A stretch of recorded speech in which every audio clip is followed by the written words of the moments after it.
Alors, je vais faire l'appel, comme d'habitude. Alors, Jackie Dosser est absent et a donné pouvoir à Ingrid Liénard. Laurence Uttereau est absente, a donné pouvoir à Céline Petit. Jean-Claude Ami. Présent. Corinne Bourrel. Présente. Michel Champy. Présent. Ingrid Liénard. Présente. Philippe Delaunay. Présent. Céline Petit. Présente. Mahmoud Benkachou. Présent. Françoise Chantoiseau. Présente. Alexandra Corbeau. Présente. Louis-Jean de Nicolaï, je ne sais pas, j'ai pas eu de message. William Derouet. Présent. Grandier Lagan est absent et a donné pouvoir à Corinne Bourrel. Morgane Garot vient de m'envoyer un message, elle est absente, excusée. Anaïs Hérin. Présente. Jean Le Gallet. Présent. Philippe Legrand est absent, est excusé. Gérard Lemoine est absent et a donné pouvoir à Michel Champy. Michel Néron. Pascal Renoux. Oui. Jean-Paul Tricot. Présent. Annie Bouteloup. Présente. Monica Breton est absente et a donné pouvoir à Monsieur Frison. Claude Éveillot. Présent. Roland Frison. Présent. Sonia Potier. Présente. Et Ghislaine Tomaso. Présente. Je vous passe l'émargement. Donc aujourd'hui, nous avons besoin d'un ou d'une secrétaire. C'était Alexandra qui était secrétaire la dernière fois. Donc ce serait bien que ce soit un homme qui veut bien être secrétaire. Pascal, ça fait longtemps. Allez. Merci beaucoup Pascal d'être volontaire. C'est gentil. Ah oui, c'était l'année dernière, écoute. Hey, on met les compteurs à zéro. Merci beaucoup. Donc c'est Pascal Renoux qui sera secrétaire. Donc je vais vous présenter l'ordre du jour. Donc nous avons en affaires générales la présentation du rapport sur le prix et les qualités de service de l'assainissement, présentation de l'état récapitulatif annuel des indemnités perçues par les élus, une sollicitation de soutien de l'Association des maires de France pour Mayotte. En affaires financières, la formation des élus et la fixation des crédits affectés, la subvention à l'école Sainte-Anne, les subventions d'équilibre du budget Ronsard et Camping, la création d'un tarif pour le festival Malice au pays. En ressources humaines, nous avons la création d'un emploi non permanent et le renouvellement de création d'un emploi non permanent. Et nous avons évidemment les informations diverses. Qui vote contre cet ordre du jour? Qui s'abstient? Je vous remercie. On va passer donc au procès-verbal de la séance du 9 décembre. Est-ce qu'il y avait des corrections à apporter à ce procès-verbal? Non? Je vous propose du coup de le passer aux voix. Qui vote contre? Qui s'abstient? Je vous remercie. Et on passe directement donc à l'ordre du jour. Hop là. Alors, qui est, je vais le retrouver, qui est quelque part. Eh ben non, je n'ai pas le conducteur. Ah.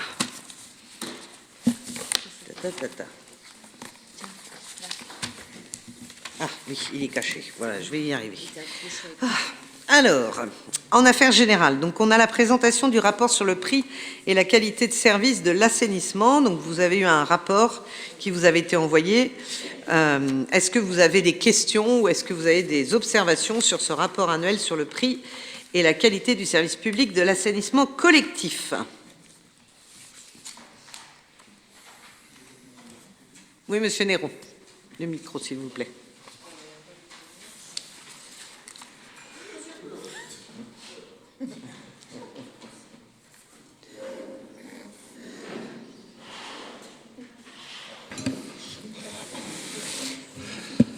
Hein? Oui, alors, c'est surtout certains manquements. Moi, j'ai relu attentivement ce rapport. Page 4, il est mis contrôle des raccordements. Oui, non, il n'y a pas de mention. Je pense qu'on doit contrôler les raccordements. Élimination des boues produites, ben oui, puisqu'on a après un certain tonnage de boues produits, donc on le fait. Mise en conformité, partie privature du branchement. Alors là, je ne sais pas si la commune a compétence pour aller chez les gens en privé, mais vérifier des branchements quand il y a des constructions neuves, pourquoi pas. Bon, ça m'interpelle. Après, existence d'un zonage. Ben oui, on a un zonage, hein, puisqu'on a une zone urbaine aussi bien au lutte. Page 4 toujours.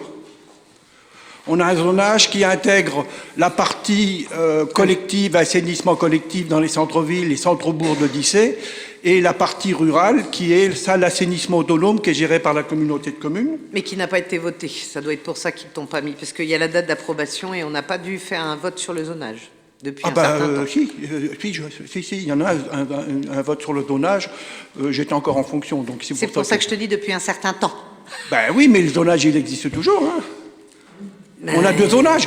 Je veux dire, de fait, il y a les gens qui sont raccordés à l'assainissement collectif. Je pense qu'il serait bien de le revoter. Les gens qui sont en milieu rural, qui ont un assainissement autonome. Je veux dire, et ce serait sans doute bien de le revoter. Et puis, existence d'un règlement de service, ben oui, on en a un règlement de service. Donc, faut à cocher aussi. Hein. Ça, c'est page 4. Page 9 et 10.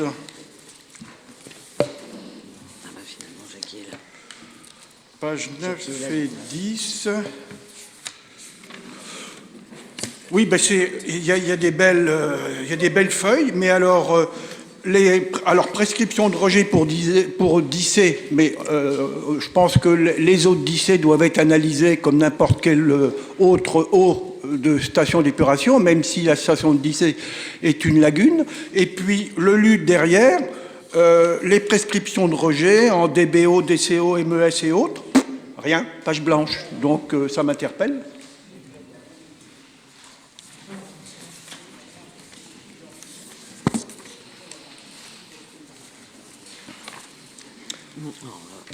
Voilà pour le 10. 11, page 11.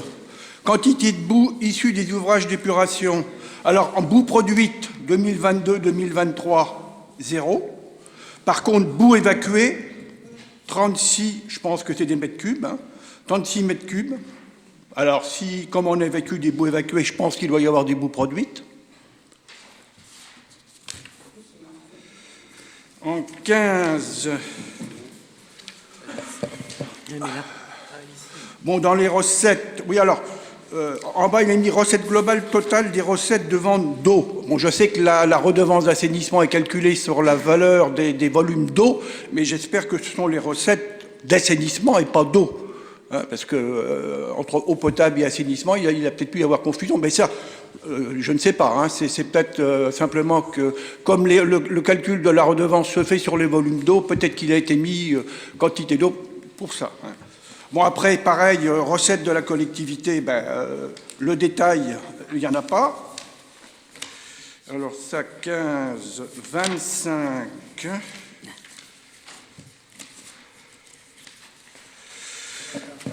Financement des investissements. Alors, les amortissements pour l'exercice 2023, la dotation aux amortissements était de rien, aussi bien 2023 que 2022. Après présentation des dossiers, des projets à l'étude, afin d'améliorer la qualité du service, on a un schéma directeur en route. Là. Bon, après présentation des programmes pluriannuels issus du schéma, ça devrait aussi au moins être indiqué, même si le schéma n'est encore pas aujourd'hui validé, hein, puisque le conseil municipal n'a jamais validé le schéma directeur. Voilà, ce sont mes interrogations. Eh bien, écoute, on reviendra vers toi pour toutes ces interrogations qu'on demandera au service qui s'occupe de l'assainissement. Qui c'est qui a rempli ce rapport? Alors, le rapport est sorti par le service assainissement de la collectivité, hein, parce que ce n'est pas nous qui le faisons, par rapport à des chiffres... Pardon. Par rapport à des chiffres qu'ils saisissent, en fait, régulièrement avec Veolia, hein, puisqu'on est en lien. Donc j'imagine que c'est plutôt Veolia qui a sorti le rapport, mais du coup Veolia, le service de l'assainissement doit intégrer aussi. Béatrice, Veolia ne gère pas l'assainissement. Non, mais il intervient quand même. À mon avis, ils ont aidé à la création du rapport, mais on va demander au service assainissement. Hein. Puis je reviendrai vers toi pour avoir l'ensemble des réponses. Présenté en conseil plutôt que qu'à Michel seulement. Non, en conseil. Oui, ah bon. Oui, non, mais pardon. Au prochain conseil, je viendrai répondre à Monsieur Néron, mais je présenterai à l'ensemble du conseil l'ensemble des réponses. Évidemment, évidemment. Non, c'était pas. C'était bien. On est bien d'accord qu'on est en conseil et on répondra en conseil par rapport à ces questions. Parfait. Très bien.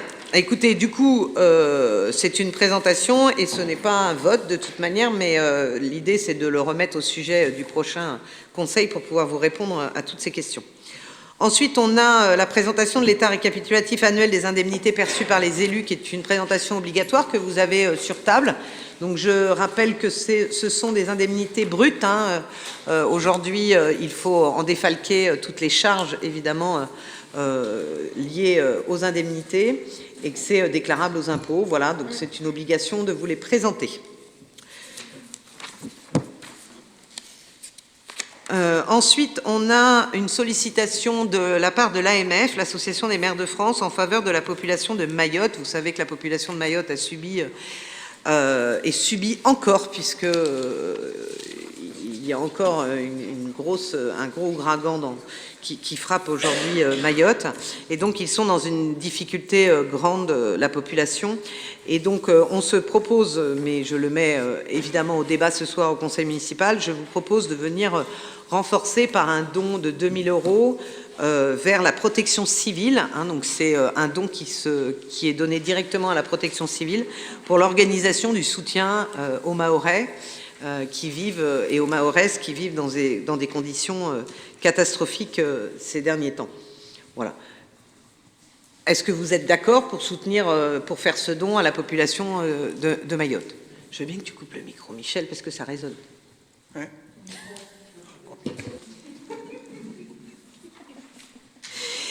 Est-ce que vous avez des questions ou est-ce que vous avez des réflexions à donner ou pas? L'ensemble des communes, alors toutes les communes ne vont pas forcément donner, mais je rappelle quand même que nous avons par le passé donné des subventions à des pays étrangers qui étaient en difficulté, et Mayotte, c'est en France. Hein, c'est un dom-tom, et donc je trouvais important quand même qu'on puisse participer à la reconstruction et à l'aide humanitaire à cette population en difficulté. Je vous propose de le passer aux voix. Qui vote contre? Qui s'abstient? Eh bien, je vous remercie, et donc cette somme sera donnée à la protection civile qui s'en servira pour aider les Mahorais. Ensuite, nous avons les affaires financières. Alors, nous avons, vous savez que les élus municipaux peuvent se former. C'est d'ailleurs organisé par le Code général des collectivités territoriales. Et donc, compte tenu des possibilités budgétaires, on vous propose qu'une enveloppe budgétaire d'un montant égal à 2% des indemnités de fonction soit consacrée chaque année à la formation des élus. Quand je dis la formation des élus, c'est la formation de tous les élus du conseil municipal, y compris les conseillers municipaux, adjoints ou maires. Nous avons le droit de nous inscrire à des formations, et donc la commune finance ces formations à partir du moment où elles ont un lien évidemment avec vos mandats électifs. Voilà, les organismes de formation doivent être agréés évidemment pour pouvoir être financés par la collectivité.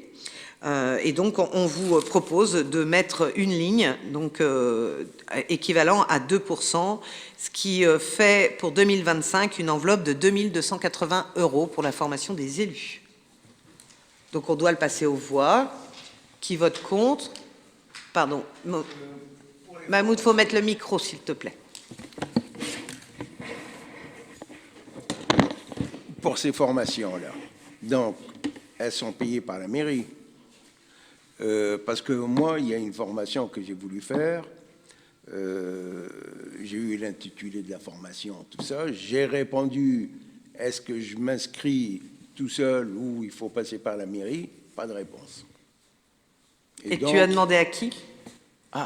Si vous voulez, j'ai eu le mail et j'ai répondu au mail.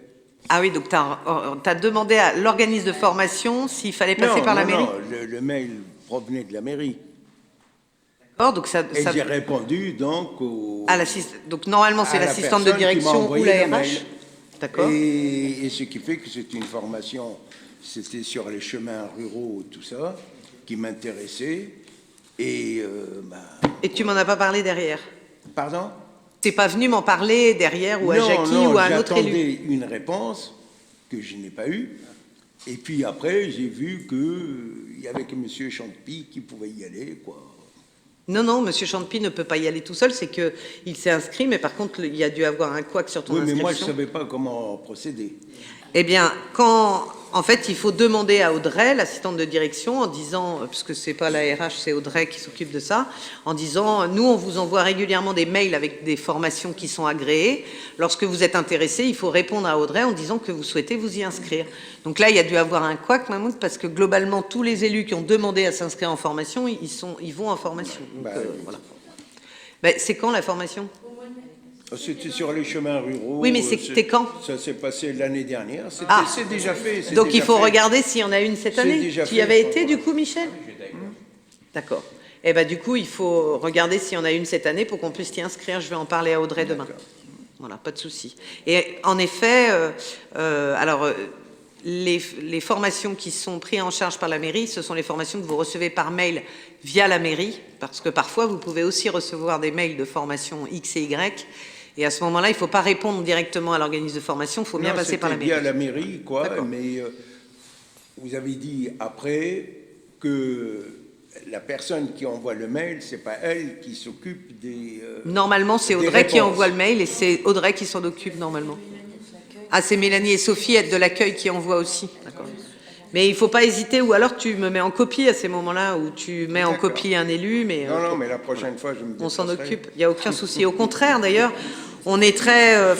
moi, je trouve ça très intéressant que les élus puissent partir en formation, parce que ça nous permet aussi de monter en compétences et d'avoir des choses très intéressantes en retour, voire des idées pour la ville aussi, puisque vous vous retrouvez avec d'autres élus et vous pouvez échanger. Donc, voilà. Donc non, n'hésite pas pour la prochaine fois. Du coup, je vous propose de le passer aux voix. Cette ligne, qui vote contre, qui s'abstient, je vous remercie. Madame la... C'est toi qui prends? Alors, comme tous les ans, on a la subvention 2025 pour l'OGEC de l'école Sainte-Anne. Donc, considérant le nombre d'élèves ludois à l'école Sainte-Anne Notre-Dame à la rentrée septembre 2024, qui est arrêté à 45 répartis comme suit. Donc, il y a 10 élèves ludois scolarisés en maternelle et 35 élèves ludois scolarisés en élémentaire.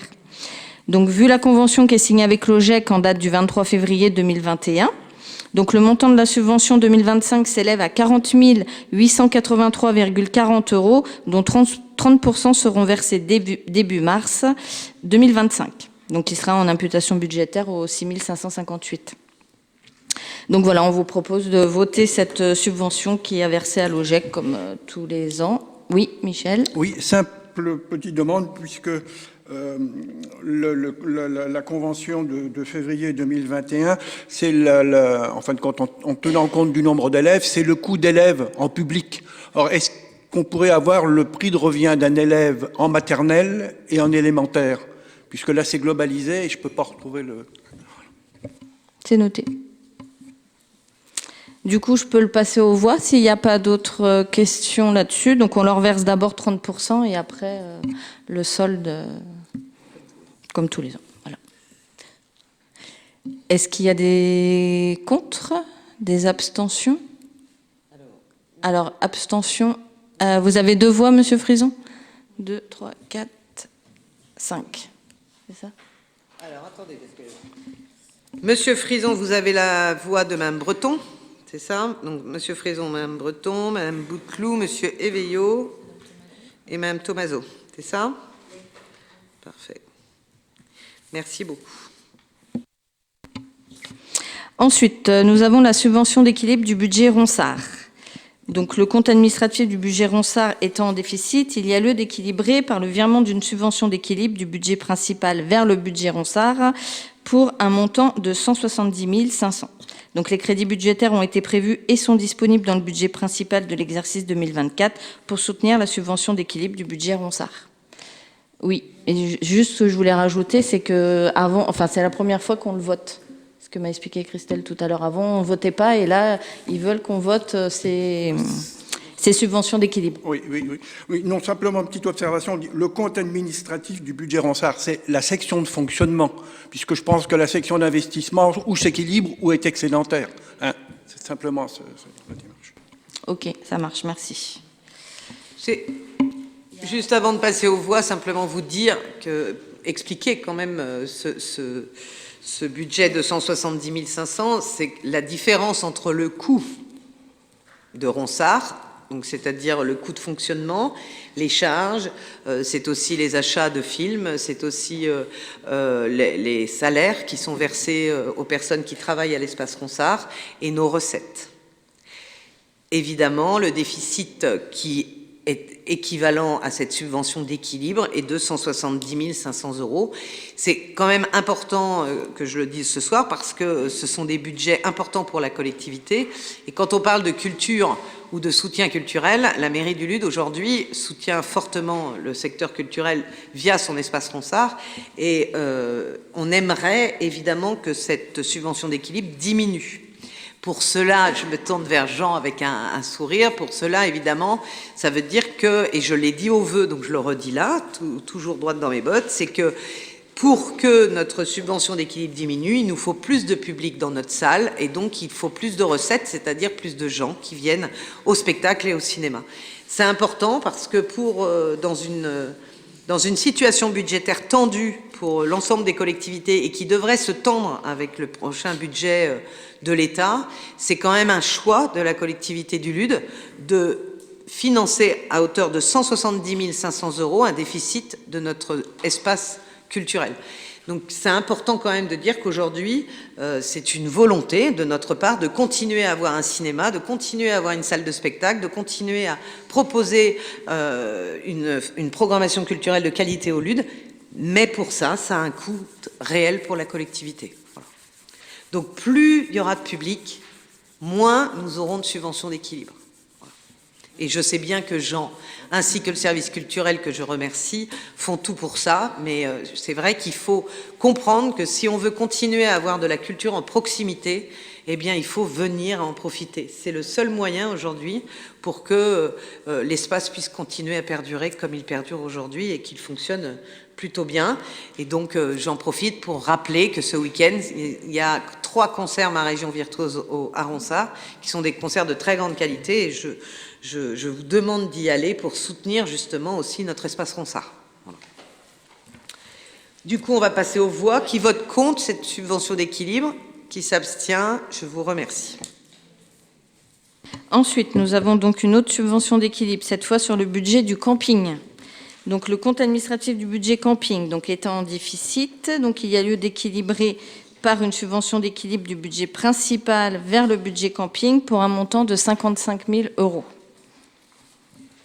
Pour le budget du camping, on vous présentera aussi, lors du débat d'orientation budgétaire, une vision de ces subventions d'équilibre, et vous verrez que c'est une subvention d'équilibre qui a tendance à diminuer. Le camping a des recettes, continue à avoir des recettes, même si nous avons eu un été quand même très humide, très lamentable, etc. Le camping a quand même réussi à sortir quand même une recette intéressante. Néanmoins, on n'arrive pas encore à équilibrer complètement le budget. Ce que nous espérons, c'est l'arrivée de la maison du camping rapportera des recettes complémentaires. Et donc, l'objectif pour nous, c'est de ne plus avoir à un moment donné de subvention d'équilibre. Voilà. C'était dans ce cadre-là que nous avons d'ailleurs validé le projet de rénovation de la maison du camping. L'idée, c'est vraiment d'essayer d'avoir un budget annexe qui n'ait pas besoin du budget principal pour fonctionner. On travaille un maximum sur la communication du camping pour que les touristes adhèrent de plus en plus au nouveau tourisme qui puisse exister sur le Lude. Nous avons un certain nombre de réservations déjà sur la maison du camping, et ça, c'est plutôt une bonne nouvelle. Et puis, Monsieur Levert fait un gros travail de communication auprès des entreprises.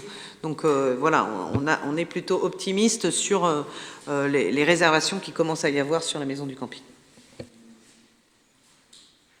À part la clientèle qui vient au camping, tout ça, qui rapporte des recettes, est-ce qu'il n'y a pas d'autres points qui coûtent cher et sur lesquels on peut travailler pour diminuer les frais? Comme par exemple? Je ne sais pas. Je ne connais pas très bien le camping. Mais les charges importantes du camping, Mahmoud, c'est essentiellement les ressources humaines.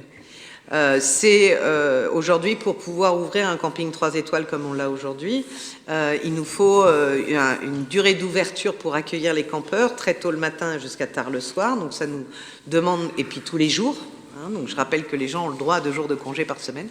Donc ça nous demande quand même d'avoir au moins 2 personnels qui tournent pour pouvoir accueillir les campeurs. Là-dessus, il faut rajouter toutes les équipes de ménage qui interviennent dans les sanitaires, etc. Et il faut aussi rajouter les services techniques qui font toute la tonte, l'entretien, le montage, démontage des tentes, etc. puisqu'on ne peut pas les laisser l'hiver. Et donc, globalement, les charges les plus importantes du camping, c'est vraiment les charges de ressources humaines. Donc ça, c'est compliqué. On ne peut pas les baisser parce que si on ne tombe pas, on ne peut pas accueillir de campeurs dans les hautes herbes. Si on ne nettoie pas nos sanitaires, on n'aura pas de campeurs l'année prochaine.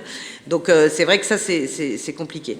Et donc, Loïc me donne, par exemple, en 2024, nous avons eu 19 000 € de facture d'eau. Alors, c'est aussi parce que les campeurs, évidemment, ils prennent leur douche, etc. Et donc, il y a une facture d'eau qui peut être intéressante et importante aussi en électricité. Voilà. Et on a 28 000 € de mise à disposition des services techniques. C'est-à-dire qu'aujourd'hui, si vous voulez, avant, dans le budget du camping, on ne valorisait pas le temps passé des services techniques. C'est-à-dire que ça restait sur le budget principal. Aujourd'hui, tout agent qui travaille sur le camping, on le met dans le budget du camping. Et donc, on a estimé à 28 000 € le temps de travail des services techniques pour le camping. Donc, tu vois, si on enlève les 28 000 € de mise à disposition qu'on ne mettait pas d'habitude dans les budgets, on ne serait pas déjà à 55, on serait à beaucoup moins en termes de charges. Mais l'idée, c'est d'avoir un budget du camping le plus autonome possible avec l'ensemble de ces charges. Sachant que les charges qui concernent les services techniques n'interviennent pas que pendant la saison du camping, qui est d'avril à octobre.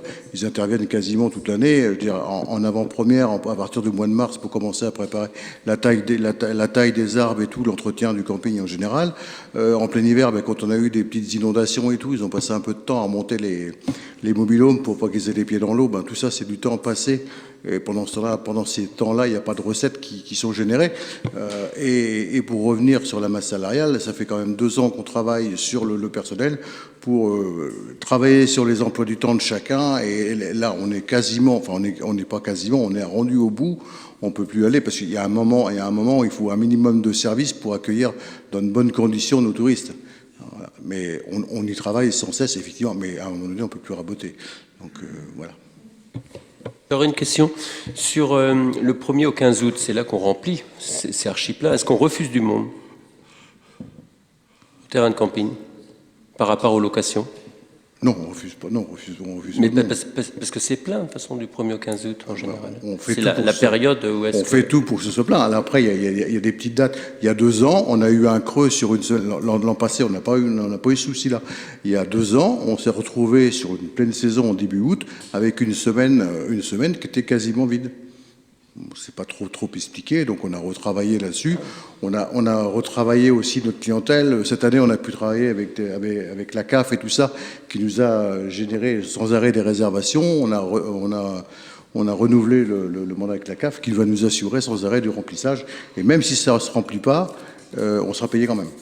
Pour répondre à ta question, oui, ça nous arrive de refuser des gens parce que le camping est plein, bien sûr. Oui, non, mais bien sûr, c'était ça ta question. Oui, tout à fait. Oui, quand le camping est plein, on refuse. Alors, après, si on avait un budget sans plaire, on est prêt à agrandir les emplacements ou mettre des mobil-homes supplémentaires, mais pour l'instant, ça passe pas. Il y a une autre chose qu'il faut savoir aussi, c'est qu'aujourd'hui, on fait la refacturation de la piscine, puisque comme nous sommes un 3 étoiles, je vous rappelle, on pourrait être 4 étoiles si on avait une piscine dans le camping, mais c'est pas le cas.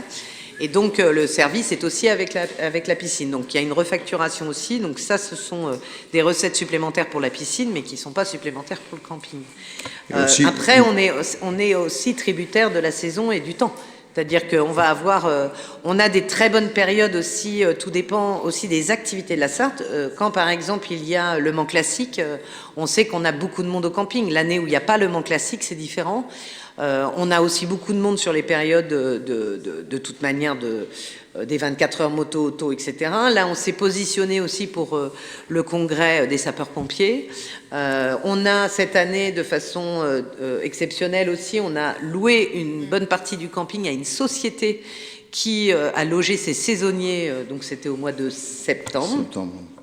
qui nous a permis quand même d'avoir une belle recette aussi. Donc, il y a beaucoup de choses qui sont faites, qui sont mises en place. L'objectif premier pour nous, c'est d'augmenter les recettes, évidemment, puisque le budget du camping doit financer aussi les travaux de la maison du camping. Donc, il faut qu'il arrive à générer des recettes sur l'ensemble de ses activités.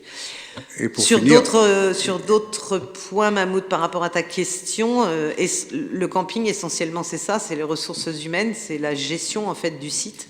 Après, financièrement, c'est l'eau, l'électricité, ce sont les charges habituelles et les fluides du camping. Mais on n'a pas beaucoup de marge de manœuvre en dehors de ça, en fait. Et juste pour finir, en termes de refus, eh bien, en début de saison, l'an passé, eh bien, les terrains étaient trop humides, on a été obligé de refuser des camping-cars. Donc pendant le week-end, parce que les terrains étaient trop mous. Et donc ça aussi, c'est Vous voulez pas défoncer la tous recette en nos moins. chemins. Donc on est tributaire un peu de tout ça. Hein. Non, moi, ce que je voulais parler, c'était du 1er au 15 août. C'est souvent la saison où c'est le plus rempli. Est-ce qu'il manquait de mobil-home ou de trucs comme ça, voilà, pour voir si on Non, achète on peut pas plus de dire sur les mobil-home mobil-homes. d'occasion? Il manque toujours des mobil-homes, effectivement. Il en manque. Mais on a une tendance qui va plus vers les emplacements maintenant. On est en train de l'analyser et on voit qu'il y a plus. On pourrait avoir un ou deux mobil-homes de plus. Mais la tendance actuelle du tourisme sur le secteur, c'est plus sur les emplacements. On a une politique depuis toujours d'investissement tous les ans sur une structure d'hébergement. Donc quand on parle de structure d'hébergement, c'est pas forcément du mobil-home. On a investi sur des tentes, mais très améliorées aujourd'hui, des tentes en bois, etc., qui fonctionnent plutôt bien et qui sont très bien louées. Donc tous les ans, on investit. Les mobil-homes, ça a un impact en termes de dalles, puisqu'il faut une dalle en béton, etc. Ça a un coût très important et ça prend une place importante. Comme disait Philippe, il y a une vraie volonté aujourd'hui des touristes aussi de travailler autour des logements un peu insolites, des logements différents que des mobil-homes. Donc je pense qu'il faut continuer à travailler aussi sur ce sujet. Et puis, on va avoir bientôt qui va rentrer aussi en recette du camping, les logements insolites de la jumenterie, soit en 2025, soit en 2026, en fonction des travaux qui vont être réalisés sur les menuiseries. Mais là, il y a 3 hébergements de plus qui vont arriver aussi. Oui, je suis un peu plus pessimiste que toi et avec regret, hein, sur la situation du camping, puisque cette année de mémoire, quand on a vu en commission des finances, dans la partie des recettes qui sont relativement importantes cette année, malgré un début d'été qui a été très mauvais, mais dans nos recettes, tu l'as dit tout à l'heure, on y a déjà intégré des recettes que je dirais exceptionnelles et peut-être pas pérenne, c'est-à-dire c'est l'entreprise privée qui a loué les bungalows. Si on avait la certitude d'avoir cette recette tous les ans, ce serait bien, parce que en 2024, nous n'avons pas intégré l'amortissement des travaux de la salle de réunion qu'il faudra intégrer en 2025. Donc ça viendra encore obérer les dépenses du fonctionnement. Bon, ça va alimenter l'investissement, bien sûr, mais au niveau de l'équilibre de fonctionnement, on aura toujours ce souci-là. Alors effectivement, travaillons à des solutions innovantes. Si bien que j'y sois personnellement pas favorable, si on intégrait la jumenterie dedans, dans quelles conditions on peut amortir ou intégrer cet immeuble-là dans le patrimoine du camping, puisque là on gérera par le camping, et si oui, comment on va aussi amortir un bien qui ne nous appartient pas, puisqu'on a un bail. Si vraiment ça se fait, il faut se renseigner dès maintenant au niveau de la DGFiP, parce que l'intégration de la jumenterie dans le budget annexe de l'eau, par son amortissement obligatoire, puisqu'on est assujetti TVA, ça pourrait nous créer un autre déséquilibre important. Voilà. Alors, moi, là, je ne vais pas voter l'équilibre des 55 000 euros, puisque tu sais qu'au budget, je n'ai pas voté le budget du camping, puisque, comme la Cour des comptes l'a dit, il faut que ça soit un budget autonome, tu le disais, c'est-à-dire qui s'équilibre avec ses recettes et ses dépenses. Donc, personnellement, là, je ne vais pas voter ces 55 000 euros pour ça, pour être en cohérence avec ma position au niveau du budget. Donc, pour répondre à quelques interventions, donc d'abord, sur la location du camping à une entreprise pour les saisonniers. Historiquement, le camping, ponctuellement, avait loué des mobil-homes à des saisonniers. On avait eu, je ne sais pas si tu t'en rappelles, des très très mauvais souvenirs, puisque ces saisonniers donc, qui louaient eux-mêmes les mobil-homes, nous les laissaient dans des états lamentables. Nous avions aussi des gros problèmes de gestion en termes de bruit, d'alcool aussi, au lude, etc. Et donc, ces recettes qui étaient importantes, néanmoins, puisque c'est un nombre important de saisonniers, on avait plutôt décidé de dire non. Sur cette année, lorsque ce sujet est revenu sur la table, nous avons décidé de ne pas fermer la porte parce que, il est important de soutenir l'économie locale, et c'est de l'économie locale puisque ce sont des gens qui travaillent sur notre territoire et qui ont besoin de se loger. Nous avons besoin aussi de recettes supplémentaires pour le camping, mais il faut qu'on puisse se protéger et qu'on ne puisse pas laisser le camping être dégradé par des saisonniers qu'on ne gère pas. Donc là, il a été décidé cette année de louer à l'entreprise et non pas aux saisonniers individuels. Ce qui fait que l'entreprise nous louait les logements qu'ils mettaient à disposition de leur personnel, et donc c'est bien l'assurance de l'entreprise qui allait prendre en charge les dégradations, et c'est bien l'entrepreneur qui était responsable de ce contrat de location. Ça a bien fonctionné, ça s'est bien passé, on n'a pas eu de dégâts, etc. Et donc l'objectif pour nous, c'est d'être pérenne dans cette démarche-là. C'est-à-dire que, encore une fois, on est bien là aussi pour aider les saisonniers à se loger, etc. Mais pas à n'importe quelle condition. Il faut quand même qu'on se protège. Donc, globalement, cette entreprise est plutôt contente de ce qui s'est passé, donc je suis sûre, à mon avis, qu'elle reviendra vers nous, puisque les démarches saisonnières, ils ont tellement de mal à trouver du personnel que de toute manière, ils ont besoin de les loger, ils font souvent venir des gens de l'étranger. Donc ça, c'était le premier point. Le deuxième point sur la jumenterie, c'est un point qu'on abordera en effet dans sa globalité, en sachant que la jumenterie dans sa globalité ne bascule pas au camping, puisqu'il y aura une partie qui sera aussi musée et qui sera culturelle, et donc qui ne sera pas bâtimentairement que camping. Donc c'est un travail qu'il faut faire plutôt en global, sur une compétence globale de la commune, qui est une compétence touristique et culturelle. Donc du coup, on n'intégrera pas le bâtiment, comme tu le dis, au camping, puisque le camping ne gérera pas l'ensemble du bâtiment. Mais néanmoins, en effet, la notion d'amortissement, il faudra qu'on y réfléchisse et qu'on voit aussi en fonction de la TVA, puisque ce sera une activité, en effet, qui générera des bénéfices. Et moi, personnellement, ça me va bien, hein, que récupérer que les recettes, ça me va parfaitement. Je ne m'en doutais point, Philippe. Très bien, parfait. Bah, écoutez, je vous propose du coup... Oui, monsieur Frédéric. Une remarque encore, la même que tous les ans, l'inégalité sur le territoire, puisqu'il y a un camping qui est de la compétence Comcom, les mobil-homes, toutes les infrastructures, tout le fonctionnement est payé par la Comcom et non par la commune. Et qui n'a pas de budget équilibré. Hein. Je fais un clin d'œil à Michel Néron, mais qui n'a pas de budget équilibré. Si vous voulez Bonjour, monsieur de Nicolai. Oui, excusez-moi, parce que je suis en retard à cause des vœux dans une commune un peu dans le Nord-Sarthe.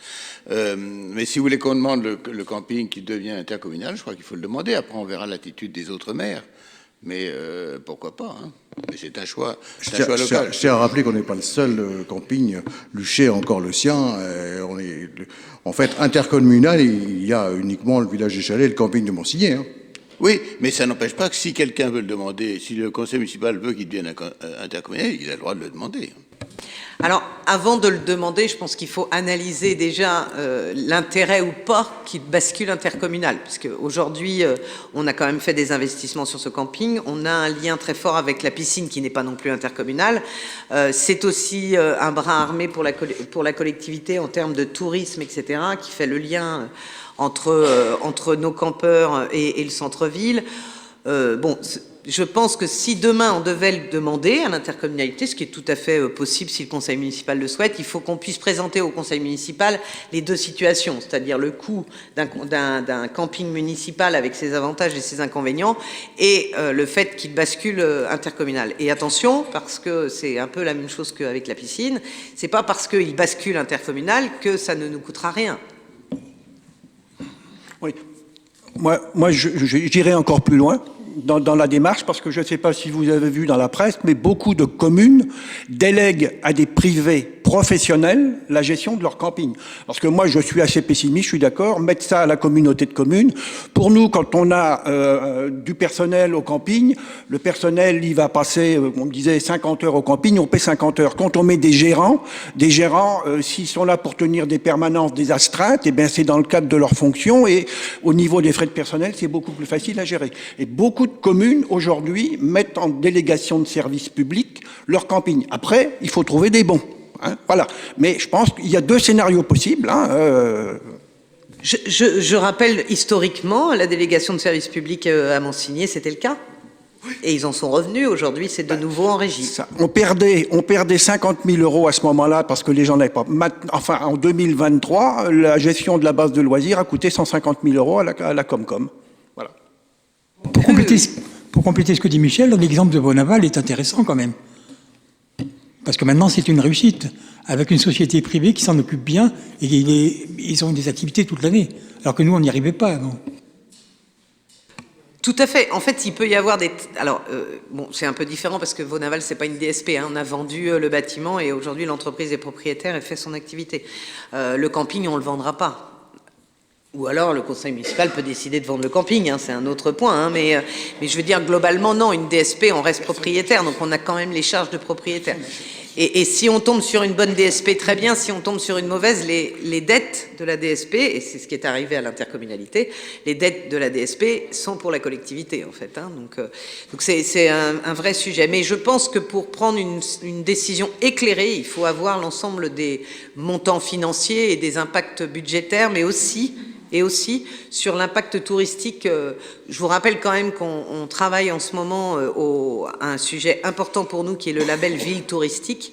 Et dans le label ville touristique, avoir un camping, c'est aussi important. Alors, il peut être en DSP, il peut être intercommunal, après tout. Hein. Mais je crois qu'il faut qu'on ait l'ensemble des données pour pouvoir... Et le basculement à l'intercommunalité, je rappelle, c'est pas toujours un cadeau financier pour la collectivité, puisqu'on reste propriétaire quand même. Donc, bon, voilà. Et puis, on bascule aussi des recettes. On ne bascule pas que des dépenses, ce serait trop beau. On bascule aussi nos recettes. Du coup, je vous propose de le passer aux voix. On ne l'a pas voté, je crois. Hein. Donc, qui vote contre? Michel Néron. Qui s'abstient?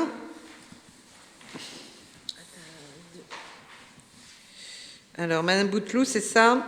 Et Monsieur Éveillot? Hop là, parce que je ne te vois pas, donc je suis comme ça. Abstention. Très bien. Merci beaucoup. Je prends, si tu veux, on est sur la création d'un tarif pour le festival Malice au Pays. Vous savez que Malice au Pays est organisé par le Pays Vallée du Loir. Et donc, tous les ans, nous le recevons à la mairie. Et donc, il nous faut un tarif qui est le même pour l'ensemble du Pays Vallée du Loir, qui est de 4 € par spectateur. Mais ce tarif n'existant pas aujourd'hui sur nos tableurs et nos tableaux municipaux, on est obligé de le voter ce soir. Pas de question particulière, hein, c'est comme tous les ans, voilà, on le vote tant que Malice viendra au pays. Je remercie le Pays Vallée du Loir, évidemment, pour l'organisation de ce festival sur les 3 comités de communes. Donc, qui vote contre? Qui s'abstient? Je vous remercie.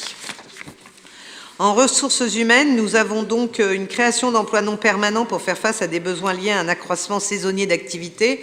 Tous les ans, hein, je vous rappelle, nous votons l'ensemble des emplois saisonniers en début d'année, ce qui nous permet de pouvoir mettre les offres d'emploi et de pouvoir recruter des personnes. Et plus on le fait tôt, plus on a de chances de trouver des bons saisonniers, puisque voilà, les saisonniers cherchent déjà aujourd'hui pour cet été. Donc vous avez la liste, hein, donc vous avez 2 postes d'adjoints administratifs à temps complet du 24 mars au 26 octobre 2025. C'est ce que je vous disais tout à l'heure, Mahmoud, l'accueil et la réception du camping, puisqu'on n'a pas de poste permanent hein, pour le camping, on recrute tous les ans sur du temps donc non complet annuel, hein, ça reste du temps saisonnier. On a un poste d'adjoint technique à temps non complet aussi, donc c'est tout ce qui est technique et ménage. Donc on a un autre poste d'adjoint technique à temps non complet, mais là c'est les horaires qui changent. Il y en a un à 17,5, l'autre à 15 heures. Et puis on a un à 27,5 heures. Donc là c'est technique, animation et ménage, parce qu'il y a une partie animation aussi. Voilà. Avez-vous des questions? Tous les ans on vote les mêmes postes, même si on essaye d'être au plus juste. Hein. Vous avez vu, on a 15 heures, 17 heures. C'est pas si simple que ça au recrutement d'ailleurs, puisque ce ne sont pas des temps pleins. Hein. C'est compliqué parfois pour nous. Mais voilà. Est-ce que 4 TP, il faut trouver le personnel qui puisse multiplier ses fonctions. Hein. Oui, monsieur Frenot. vous disiez tout à l'heure, ça fait 4 TP presque. 4 équivalents temps plein. Oui. Mais oui, ça a des charges pour le camping, c'est sûr. Mais accueillir sereinement et de façon qualitative nos campeurs, si on veut qu'ils reviennent, il faut qu'on ait du personnel. Voilà. Je vous propose... Oui, je rebondis pour ce que disait Philippe tout à l'heure. Et on n'a pas de difficulté à recruter des personnels compétents pour gérer un camping, parce que c'est pas évident. L'accueil, la gestion, tous les ans, le personnel que l'on recrute se fait assez facilement. Oui. Alors, j'ai juste envie de te faire une petite blague en te disant qu'aujourd'hui, le recrutement de personnel compétent à quelque poste que ce soit, c'est compliqué. Pas parce qu'on n'a pas de gens compétents, tout simplement parce qu'on a de moins en moins de gens qui souhaitent travailler, d'autant plus sur des tâches saisonnières, qui sont des temps qui sont donc non complets à l'année, qui sont aussi des temps extérieurs souvent, hein, parce qu'il ne fait pas que beau au Lude, au camping, lorsque nous ouvrons la saison. C'est loin d'être simple. Néanmoins, Philippe va te répondre sur notre capacité à trouver. Depuis l'an dernier, on a réussi, en personnel d'accueil, on a trouvé 2 personnes charmantes et compétentes. Et on a nos personnels existants sur le personnel d'entretien et tout, qui est aussi hyper compétent et surtout hyper volontaire. Des gens qui ne regardent pas leurs heures et tout. Donc, ces gens-là seront on prêts à revenir. a cette chance-là. Oui, ces gens-là pourront revenir, d'après toi? Les gens qu'on avait, les femmes qu'on avait l'année dernière reviendront cette année? Tout à fait, tout à fait, oui. Tout à fait. Oui. C'est elles qui reviennent. Et, aucun souci. J'ai envie de te dire que si on fait un retour en arrière, nos agents de camping, on en a 2 qui ont fait plutôt une belle carrière, puisqu'il y en a une qui est fonctionnaire aujourd'hui et qui est dans les bureaux là-haut à la comptabilité. Il y en a une qui était à l'accueil. Oui. Et puis la deuxième travaille pour Acoustique Compagnie aujourd'hui et ça fonctionne très bien. Donc c'est vrai qu'on a des gens qui... Mais... Et là, on a réussi à stabiliser. Après, la difficulté, faut quand même être clair. C'est-à-dire qu'on ne fournit pas un emploi sur toute l'année. Quand on arrive à trouver des gens qui aiment faire les saisons et qui cumulent les saisons d'été et d'hiver, ça fonctionne bien. Par contre, on sait que ça a un temps limité. C'est-à-dire qu'arrivé à un certain âge, on cherche à se stabiliser quand même. Mais là, pour la saison prochaine, normalement, il y a une partie de l'équipe qui revient. Donc, ça devrait être moins stressant pour nous, en tout cas. Je vous propose de le passer aux voix. Donc, qui vote contre ? Qui s'abstient? Je vous remercie. Et puis ensuite, donc, nous avons un autre poste, donc créer un emploi non permanent d'adjoint d'animation pour faire face à un besoin lié à un accroissement temporaire d'activité. Donc c'est sur la présence de la microfolie. Pour être clair, la personne est déjà en poste sur l'animation de la microfolie, mais n'est pas sur un poste de fonctionnaire titulaire. Et donc, on vous propose de continuer sur un contrat de 12 mois pour elle, sur l'animation de la microfolie. C'est un musée numérique qui fonctionne plutôt bien. C'est une agent qui fait sans aucun problème le travail et nous en sommes très contents. Mais nous ne sommes pas encore dans une démarche de titularisation ni de temps long sur ce poste-là, puisque ça reste quand même une action d'un musée numérique, potentiellement, hein, vous et nous, si un jour on a un effet budgétaire et qu'on doit faire des économies, on pourra se poser la question de ce musée numérique. En tout cas, pour le moment, on souhaite le faire perdurer 1 an de plus. C'est pas un temps plein? Tout à fait, parce qu'elle fait de la médiation et musée numérique, oui. Et elle travaille aussi à la... Pardon. Elle fait de la médiation et de la ludothèque en même temps. Oui, ça me rassure parce que je ne comprenais pas. Renouvellement de création, je me disais que c'est quoi renouvellement de création? Donc maintenant je suis rassuré. On renouvelle, voilà. Ça ne fait pas partie de nos tableaux des effectifs, voilà. Vous vous rappelez, hein, la microfolie, c'était une action dans le cadre des PVD qui a été une action intéressante. Voilà. Je vous propose de le passer aux voix. Qui vote contre? Qui s'abstient? Je vous remercie. Je voulais vous donner quelques informations diverses avant de passer aux adjoints. Vous dire que nous avons signé le marché du désamiantage et déplombage et déconstruction de la friche. Vous avez eu dans votre pochette des informations diverses. Donc, pour être au plus clair avec vous et avec la population, nous avons fait une demande d'analyse de démolition de l'ensemble du site par des options, la tranche ferme étant la dépollution et le désamiantage des bâtiments en très mauvais état. Ensuite, il y avait le translocker. Ensuite, il y avait les autres bâtiments. Lorsque nous avons ouvert les plis, la démolition et la dépollution des premiers bâtiments en très mauvais état et amiantés, la somme était de 250 000 €. pour pouvoir démolir ces bâtiments. Et si on ajoutait le translocker, on arrivait à une somme de 50 000 €. Pourquoi? Puisqu'en fait, la vente du fer du translocker nous permet d'avoir des recettes qui nous permettent d'avoir la démolition complète de l'ensemble de nos bâtiments bord de Loire à une somme de 50 000 €. Nous avons donc décidé en commission d'appel d'offres, pour le bien budgétaire aussi de la commune, de valider donc ce projet qui commencera en mars de cette année. Et donc nous allons démolir l'ensemble des bâtiments qui bordent le Loire, non pas les bâtiments qui sont plus loin sur la zone, mais tous ceux qui bordent le Loire, y compris le translocker. Voilà. Pour une somme de 50 000 € plus des charges diverses et variées que nous pourrions avoir. Donc on est sur une somme globale de 80 000 €.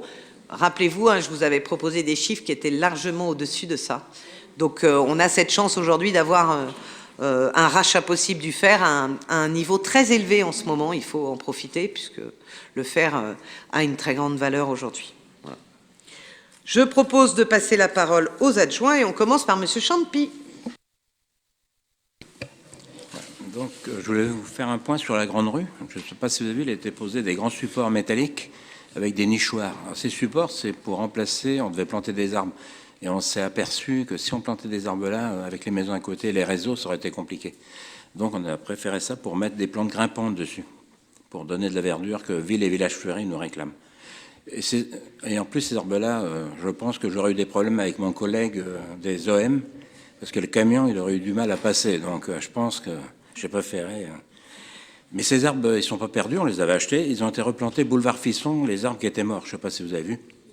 Voilà. Donc, pour l'instant, c'est bon. C'est bon pour moi. Les nichoirs, peut-être? Les nichoirs, oui, ils sont posés dedans, tout près. Et c'est Ah oui, tout a été fabriqué par les services techniques, c'est vrai. J'oubliais. Comme le présentoir qui est à l'entrée. Voilà. Et on a des statues écoliers. Ah, on a posé aussi, ouais, je sais pas, vous avez vu les deux? Moi, j'y pensais plus. On a posé les deux écoliers aussi devant. Oui, Madame Corbeau. Par contre, au niveau des écoliers, là, celui de droite, on le voit bien, mais celui de gauche, il y a toujours une voiture de stationnement. Je sais, mais on ne peut pas poser sur l'autre parce que c'est le passage piéton. Regarde, tu vois. Ah oui, il y a un emplacement de stationnement devant le bonhomme. Parce oui, que du coup, il ne sert à rien. Voilà. Et aujourd'hui, je peux vous dire aussi, tout le monde est très content dans la Grande Rue. Je pense qu'avec voilà, Madame Potier. Étant donné qu'il a été posé un stop juste à l'angle de la rue du Docteur Roger, et aujourd'hui, on m'a dit que c'est vraiment super bien.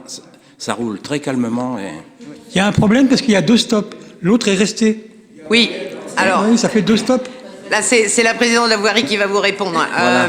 Donc, nous avons décidé, donc on a reçu évidemment les habitants de cette rue, on a décidé de mettre un stop supplémentaire pour casser en fait la vitesse de cette avenue. C'est vrai que les habitants ont tendance à me dire que ça se passe plutôt bien maintenant.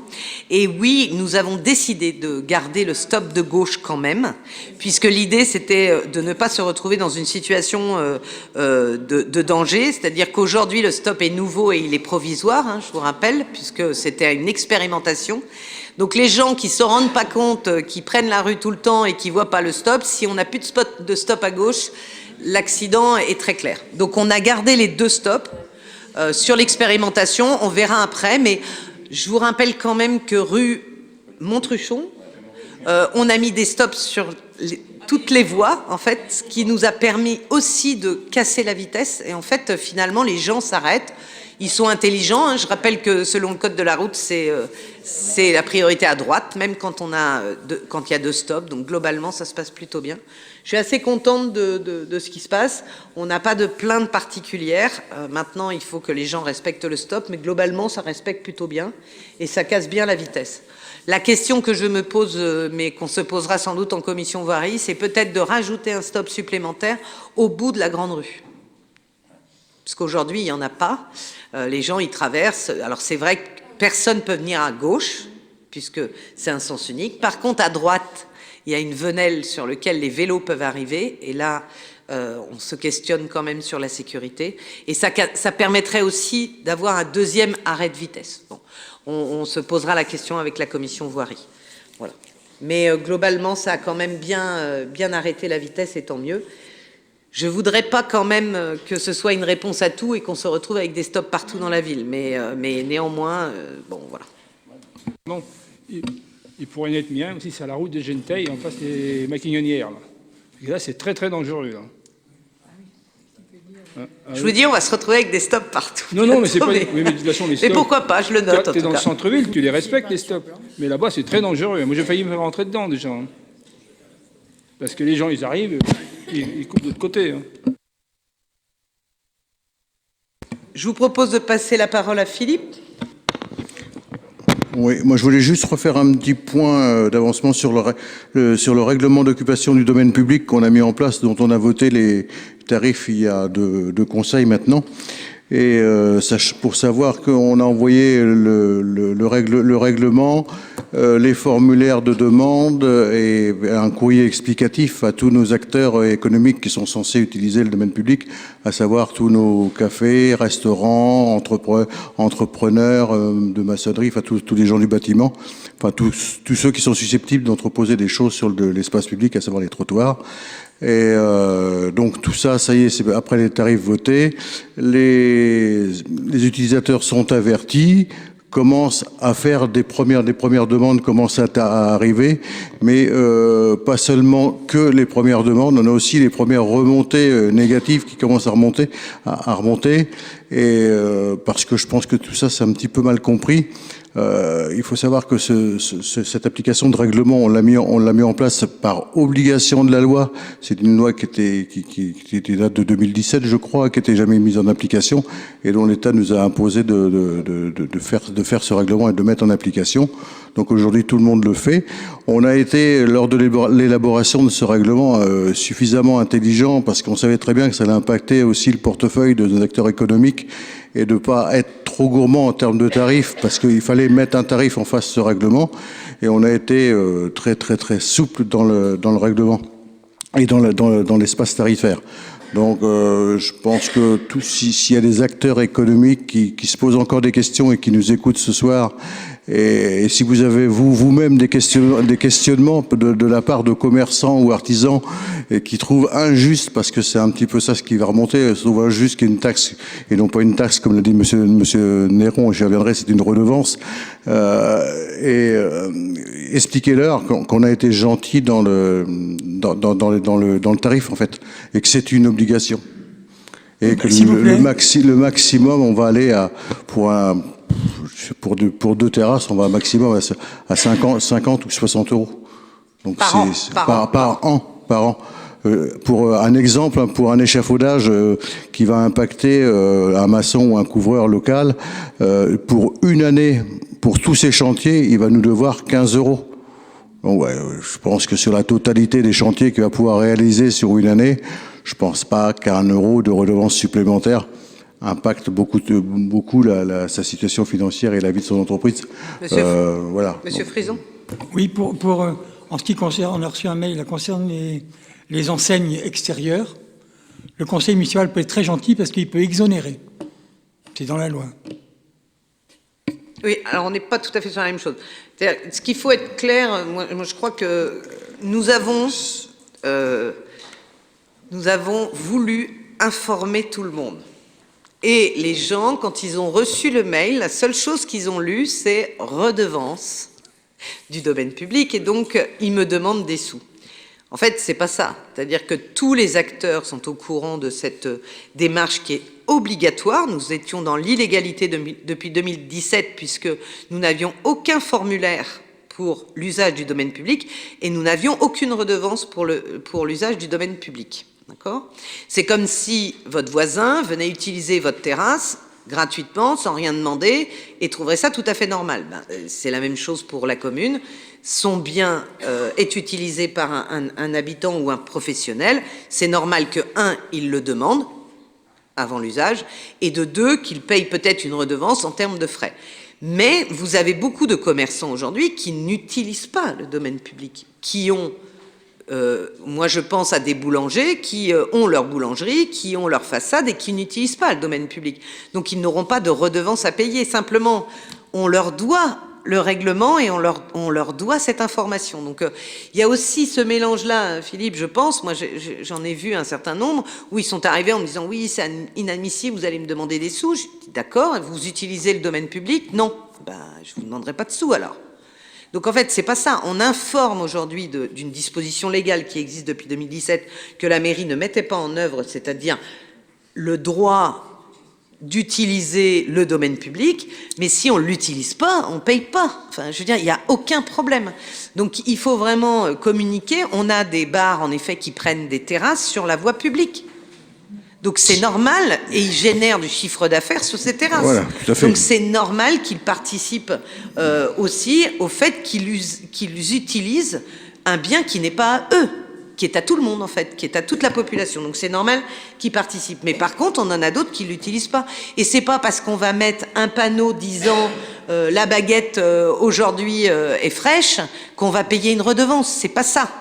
On est sur de l'usage du domaine public. On installe une terrasse, on installe des chaises, etc. Et moi, j'irais plus loin sur un acteur commerçant. Voilà, je vais pas le citer, mais c'est pas grave. Sur un acteur commerçant qui commence à me pomper, voilà, qui utilise le domaine public sans avoir fait aucune demande à la commune, qui utilise un trottoir qui ne permet plus aux personnes handicapées d'y passer. Et c'est inadmissible, etc., etc.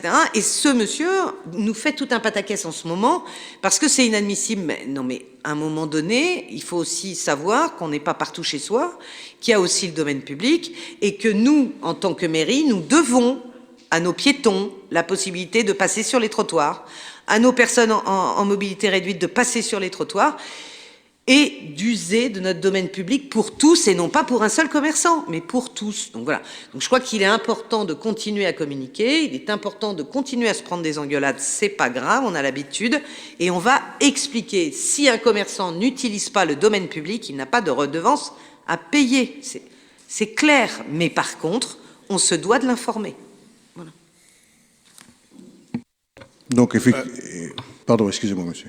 Juste pour répondre, parce que je crois que monsieur Néron, lors du dernier conseil municipal, s'est interrogé entre la taxe et la redevance.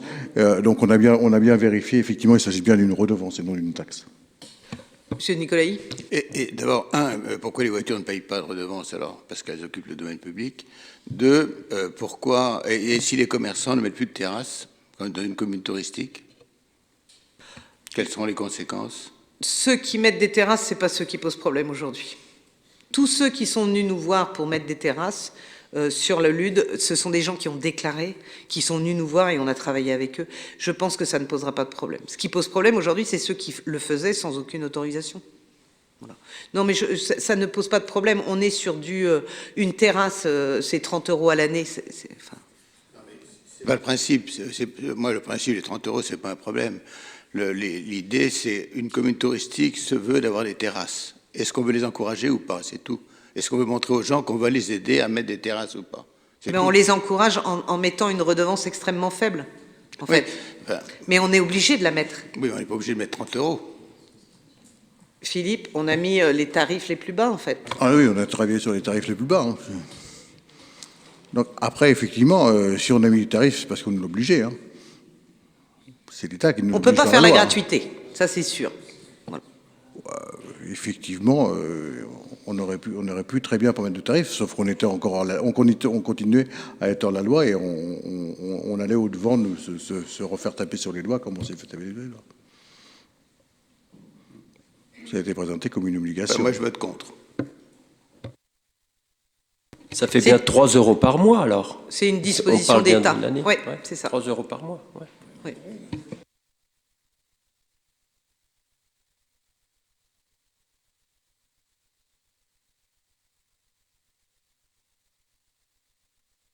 Après, c'est une obligation de l'État. On était en état. La préfecture nous a rappelé à l'ordre. On met en place ce qui nous est demandé. Maintenant, je pense aussi que, et on revient sur ce que disait Monsieur Frison tout à l'heure, il y a un règlement, il y a des exonérations possibles pour différentes, par exemple pour une manifestation organisée par la commune, etc., où on a besoin, il y aura des exonérations, puisque si c'est bien à destination de l'ensemble des habitants et qui ne sont pas destinés à faire du bénéfice pour le commerçant seul, il y aura sans doute des exonérations et on s'organisera en conséquence. Mais on est obligé d'avoir un règlement, ça c'est sûr. Mais on l'a déjà voté, en fait, ce règlement-là, Louis-Jean, dans un dernier conseil municipal. OK. Monsieur Le Gallay ? Je vais vous parler un peu de Ronsard, mais on en a déjà parlé tout à l'heure, bien sûr. Je vais vous donner quelques chiffres de l'année 2024. Pour l'année 2024, nous avons un résultat, disons, qui est acceptable. Nous avons fait un très bon mois de décembre, avec 11 projections et 457 spectateurs. Pour l'année 2024, nous avons projeté 102 films, avec une recette brute de 21 191 euros TTC. Et ces 21 191 euros représentent une recette de 8 721 euros pour la case cinéma de Ronsard.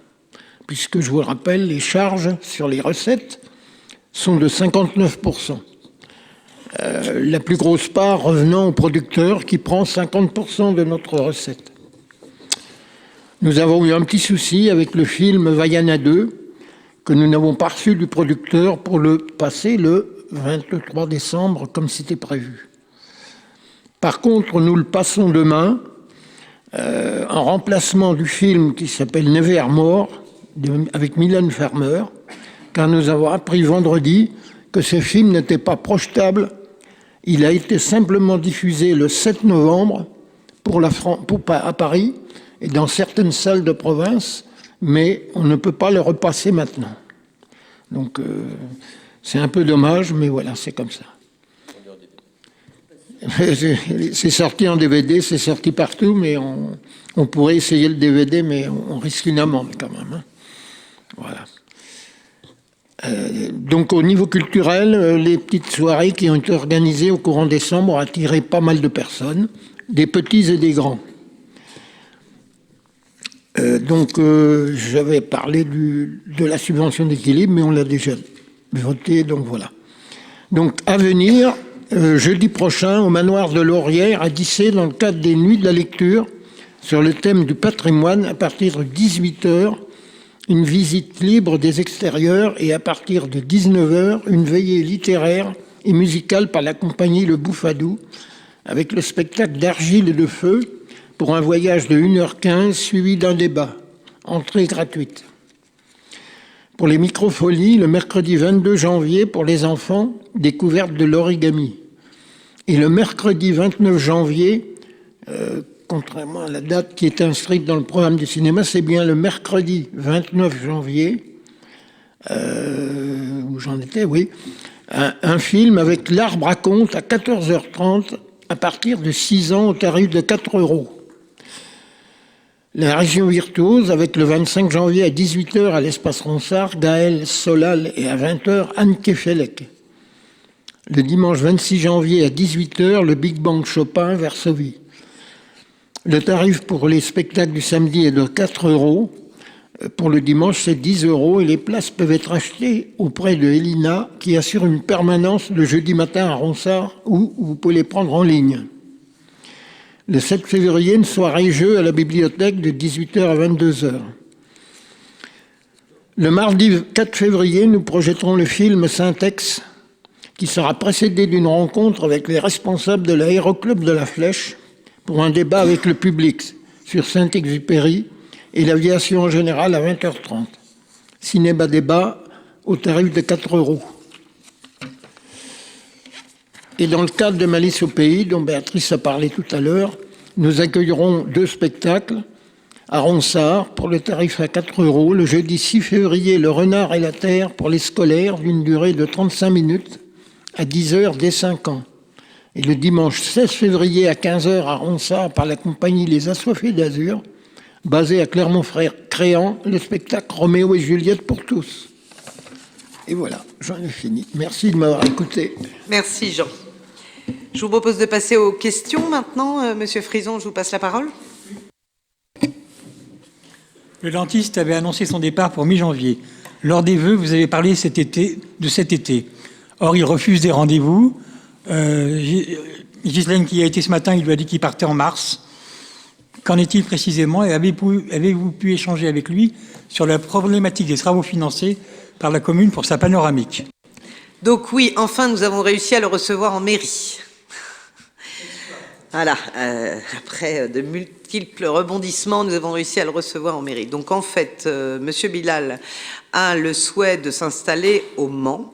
Et pour s'installer au Mans, il achète une maison, une propriété, un bâtiment qu'il achète pardon, et qu'il transforme en cabinet de dentiste avec un associé.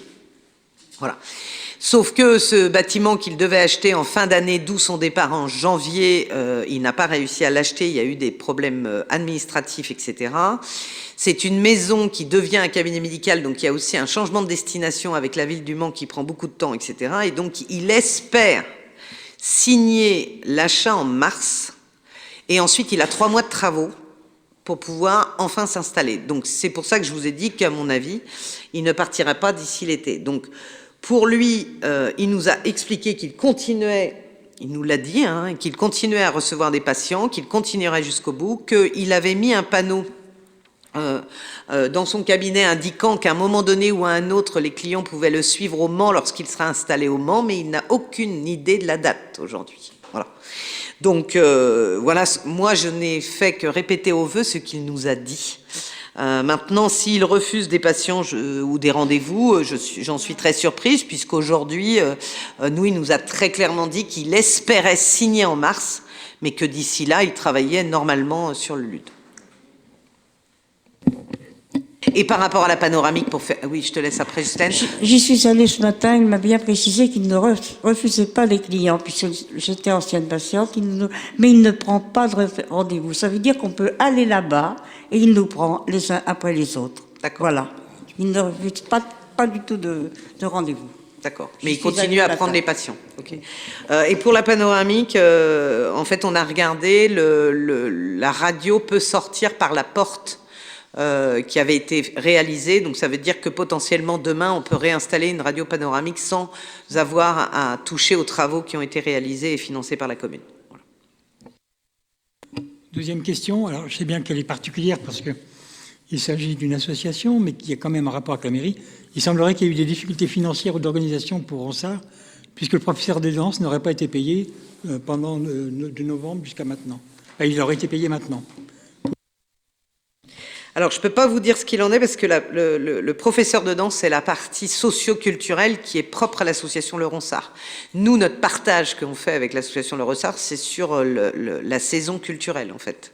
Donc, moi, la seule chose, c'est que la situation, on a quand même demandé à l'association, vu votre question, parce que moi, je n'avais pas été alertée. Et donc, la trésorière nous a dit que la situation avait été régularisée, que vous pouviez aller la voir pour en parler avec elle. Voilà. Oui, mais la mairie, elle est présente pour le budget annuel. On n'est pas sur de la gestion mensuelle. Donc moi, je ne suis pas forcément au courant du versement en fait, des salaires. Nous, on verse les subventions et on fait des conseils d'administration tous les trimestres à peu près. Quel est l'avenir du projet de maison de santé, puisque la région se retire des financements santé, comme pour la culture, avec la perte de 150 000 € de subventions? Ben là, je vous propose de poser la question à Monsieur Boussard, puisqu'en fait, ça ne concerne pas la mairie. Moi, la dernière nouvelle, le projet continue et il n'y a pas de difficulté majeure avec ou sans subvention. D'ailleurs, il n'avait pas la subvention. Hein. Il devait la demander, mais il ne l'avait pas actée encore dans son projet. Donc, voilà. La promotion de la maison de santé nécessite l'accueil de stagiaires qui pourraient, lors de leurs études terminées, choisir de s'installer sur notre commune. La question de l'hébergement étant primordiale, comment pensez-vous pouvoir proposer? On en propose déjà depuis maintenant 2 ans, puisqu'on a 2 logements pour les stagiaires médicaux. Celui qui est au-dessus du logement d'urgence qui a été refait complètement à neuf, qui est un studio. Aujourd'hui, on a une pharmacienne, un pharmacien. Non, on a une étudiante en médecine, en tout cas, qui est logée là et qui est... Si, c'est à la pharmacie. Si, c'est chez du... Oui. C'est une pharmacienne qui est en études et qui est donc logée là. Et puis, nous avons nos logements ici en colocation. Où on a 3 chambres de disponibles aussi pour les étudiants et les stagiaires. Et il est prévu dans la maison pluridisciplinaire de santé de faire aussi des studios pour les stagiaires. Là où peut-être le mélange, je ne sais pas qui vous a posé cette question, mais nous avons eu un professionnel de santé qui est venu nous voir, nous demandant si on avait des logements gratuits pour les remplaçants, c'est-à-dire pour les personnes qui viennent remplacer un professionnel absent ou malade.